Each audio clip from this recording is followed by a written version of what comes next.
Iya, boleh banget. Ini dari buat apa nih Kak? Dari buat Fakultas Kedokteran Hewan. Oh, Fakultas Kedokteran Hewan berarti di kampus C ya? Iya. Emang bener ya kalau anak Fakultas Kedokteran Hewan itu bisa ngobrol sama hewan? Oke, mungkin bisa jawab sama orang. Oke, sebenarnya kalau ngobrol enggak ya, karena kita tahu sendiri kan kalau hewan itu nggak berbicara ya. Oh iya. Tapi kita sebagai dokter hewan harus tahu nih bagaimana kondisi dari hewan tersebut. Bisa dari kondisi fisiknya, nanti diperiksa gitu. Oh, itu gimana sih Kak ciri-cirinya? Di kedokteran hewan itu kita nggak bisa ngobrol, artinya nggak bisa ngobrol. Jadi yang membedakan dengan fakultas kedokteran lain itu kita nggak bisa ngobrol. Oh, Kita harus ya betul. Kalau ngobrol kaget.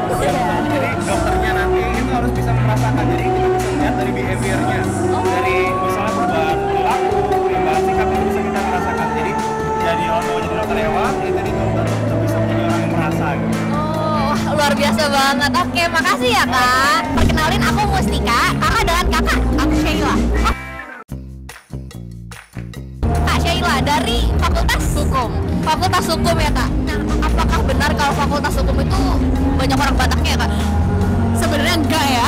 Enggak. Sebenarnya kalau misalnya udah masuk kuliah itu udah campur-campur, udah enggak yang cuman Batak, mungkin ada Chinese, mungkin ada orang Jawa pribumi juga. Jadi enggak yang Batak doang gitu. Oh, aku kira selama di sana banyak banget orang Bataknya. Iya, Jadi tapi kayak- tidak tidak mau munafik kalau yang banyak juga Bataknya iya, gitu. betul. Lulusan sarjana hukum itu. Jadi nggak harus jadi pengacara, dan emang banyak banget yang mikir kalau jadi sarjana hukum pengacara nih gitu. Padahal iya, sebenarnya betul. banyak banget bisa jadi hakim, jaksa, terus ada juga notaris atau kurator, ada juga mediator. Jadi banyak banget gitu. Oh, jadi petani nggak bisa ya Kak? Bisa juga kalau mau ya. Bisa, gitu. oke. Iya, bisa. Oke, jadi teman-teman ternyata kalau misalkan lulus dari Fakultas Hukum itu Bidangnya luas iya, banget, bidangnya luas benar. banget ternyata. Aku kira cuma jadi pengacara aja. Enggak, jadi itu harus mematahkan stigma itu ya sebenarnya gitu. Namanya siapa? Namanya Alfat. Oh, kenalin ya Kak, aku Mustika. Iya.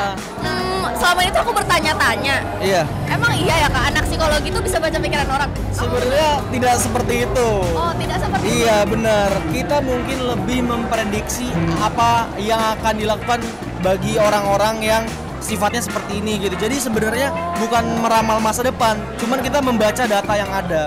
Oh. Iya, jadi dari wawancara, dari tes, kita baca datanya. Oh, mereka tuh seperti ini gitu. Jadi nggak bisa kita kenal ngeliat telapak tangan gitu, nggak bisa. Oh iya, soalnya selama ini aku kira kayak kalau misalkan ketemu anak psikologi aku takut ntar aku bohong ketahuan lagi. Enggak ya? Enggak gitu ya? Terus aku mau tanya nih Kak, Iya. emang iya ya kalau misalkan nanti lulus bakal langsung jadi psikolog apa enggak sih? Oh, kalau untuk prospek kerjanya sendiri emang terkenalnya psikologi, kerjanya jadi psikolog. Nah, sebenarnya sangat luas prospeknya. Apalagi zaman sekarang itu luas banget. Bisa jadi motivator, bisa jadi konselor, bisa jadi konten kreator juga. Nah, di sini sendiri kalau misalkan mau jadi psikolog memang harus mengambil keprofesian atau nama lainnya tuh S2 gitu. Kalau jadi peternak lele bisa gak Kak? Bisa. Oh, bisa? Iya, bisa. Karena ntar kalian bisa jadi peternak lele dan memikirkan kesejahteraan karyawan-karyawan Masya kalian Allah, luar seperti biasa itu. banget, Iya, luar biasa. benar. Oke. Mungkin berarti gini ya teman-teman, ternyata anak psikologi itu bukan bisa baca pikiran orang, tapi bisa mengukur ya seperti apa tingkat yang akan dilakukan oleh orang dengan hasil tesnya seperti ini, seperti itu, begitu ya Kak? Benar. Nah, terus ternyata prospek kerja itu banyak banget. Aku kira selama ini cuma psikolog aja. Oke, mungkin cukup sekian ya Kak. Iya. Terima kasih ya Kak atas waktunya. Terima kasih juga. Dadah. Nah. Kenalin, nama aku Dewi, aku dari Fakultas Kesehatan Masyarakat. Oke, sorry. Oke, kalau apa? Ya, katanya FKM itu fakultas kekurangan mas-mas, betul? Iya, itu dari stigma orang-orang sih kayak gitu ya. Katanya FKM itu kepanjangan dari Fakultas Kekurangan Mas-mas. Betul. Sebenarnya itu bisa dibilang benar dikit sih, karena emang lebih banyak ceweknya gitu daripada cowoknya. Dan seumpama banyak cowoknya, itu kebanyakan ada di prodi kesmasnya. Dan dia itu lebih banyak kayak mengincar peminatan kayak K3, peminatan kesling, itu yang paling banyak diincar sama cowok-cowok di FKM. Oh gitu. FKM itu kalau lulus lulus kerjanya di puskesmas ya? Aduh, itu stigma yang salah banget ya teman-teman. Mungkin kalau teman-teman dengar kesmas, pasti kerjanya di puskesmas, bener ya Mbak? Jadi sebenarnya lulusan kesmas itu nggak cuma kerja di puskesmas. Kita juga bisa kerja, misal di puskesmas pun itu bisa menjadi direktur, bisa menjadi penyuluh kesehatan, bisa menjadi tenaga K3 atau bisa menjadi sanitarian. Nah selain itu, lulusan kesmas juga bisa kerja di BKKBN, di BPS, di Kementerian Kesehatan, di Dinas Kesehatan juga, dan masih banyak lagi. Dan terutama juga di perusahaan-perusahaan tambang kayak Freeport, terus ada PT Beraukol yang ada di Kalimantan, dan masih banyak lagi Mbak. Oke, makasih banget ya Kak. Halo teman-teman, jadi sekarang kita ketemu sama Profesor Dwi, yaitu Dekan dari Fakultas Teknologi Maju dan Multidisiplin Universitas Airlangga. Fakultas baru ya Prof? Betul. Apakah passing grade-nya rendah dan masuknya katanya gampang ya Prof? Gampang, enggak juga, karena fakultas ini memang adalah diisi oleh prodi-prodi yang sangat dibutuhkan masa sekarang maupun masa yang akan datang.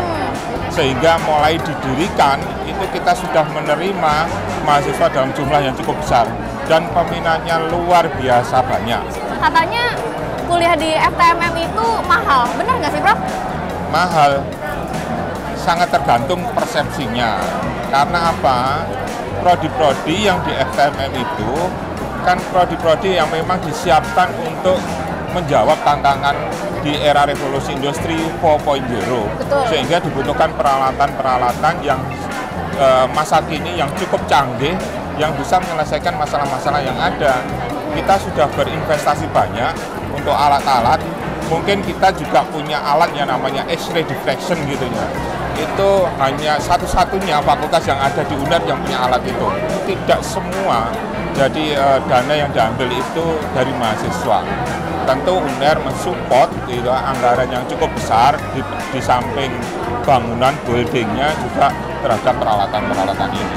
Wah, luar biasa banget teman-teman. Aku jadi pengen masuk FTMM. Doain ya Prof, mungkin semoga saya bisa masuk fakultas. Ya silahkan, saya Teknologi tunggu Maju dan di Multidisiplin. FTMM. Makasih ya Prof. Oke. Aku Adin. Adin, Ya, kakak dari Fakultas Keperawatan. Kalau misalkan fakultas keperawatan itu kalau lulus S1 nanti kerjanya jadi apa? Sebenarnya kalau S1 mungkin belum bisa jadi perawat ya Kak.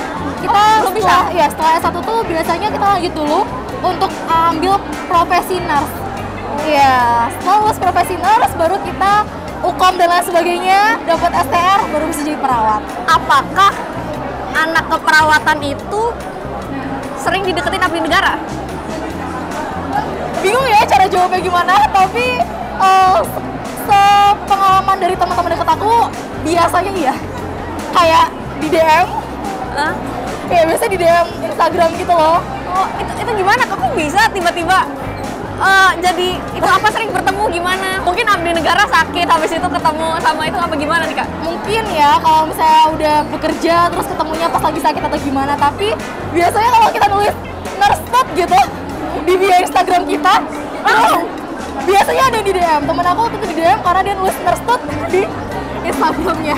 Oke, sebuah tips and trick teman-teman. Berarti abis ini kalau misalkan aku pengen dapet abdi negara, aku tulis ya nurse stud gitu. Iya. Oke, makasih banget ya Kak.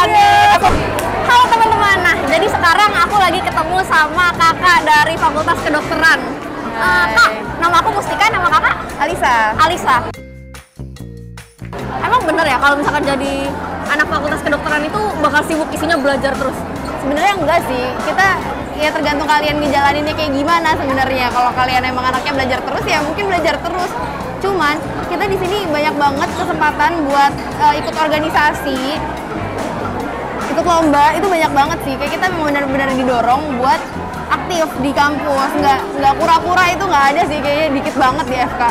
Apakah benar anak FK itu isinya orang kaya? Karena kan mahal. Cuman orang kaya itu sebenarnya kayaknya iya deh. Oh iya, benar berarti ya? Soalnya UKT-nya ya boleh dilihat ya sekalian di sini. Oh my god. UKT-nya itu sebenarnya dari 500.000 sampai 25 juta buat yang reguler bukan, maaf, selain mandiri reguler selain mandiri, tapi buat mandiri itu dipukul rata jadi 15 juta. Apakah bener anak FK tuh isinya cakep-cakep? Soalnya kakaknya sendiri juga cakep nih. Oh, alhamdulillah, terima kasih. Tapi enggak sih. Oh enggak? Enggak, cuman kayaknya gini banyak. Iya soalnya Enggak semua. soalnya aku kalau lihat tuh kayak selalu bikin mengucap Masya Allah gitu loh. Ya emang seperti itu ya, karena cantik itu relatif ya guys. Jadi semua cewek itu cantik. Setuju. Oke, mungkin cukup sekian ya kak. Mungkin habis ini aku mau lihat-lihat Iya, di boleh, fakultas boleh. kedokteran, Ayo, boleh ya. boleh. Semoga kita bisa menjadi mahasiswa fakultas kedokteran. Amin. Ayo ditunggu ya guys. Halo kak, kenalin nama aku Mustika. Aku Kurnia, Oh, halo kak Kurnia. Kakak ini dari fakultas apa nih kak? aku dari FIB Fakultas Ilmu Budaya. Aku mau nanya kak, kalau misalkan aku mau kuliah di FIB, nanti tuh prospek kerjanya jadi apa sih kak? Oke, kalau prospek kerja sebenarnya itu mobile sih. Kita itu lebih ke arah dapat skillnya selama 4 tahun. Kita otomatis public speakingnya jadi bagus, kita jadi bisa nulis, kita jadi bisa belajar banyak bahasa kayak gitu. Jadi tinggal gimana caranya kita mengolah skill yang kita dapat. Tinggal kita arahin aja mau kerja di mana, di mana, di mana. Ini tentang stigma sih kak sebenarnya. Apakah benar FIB itu banyak wibunya? Bisa dibilang benar karena di FIB itu ada yang namanya studi kejepangan, which is mereka pasti belajar tentang bahasa dan budaya Jepang.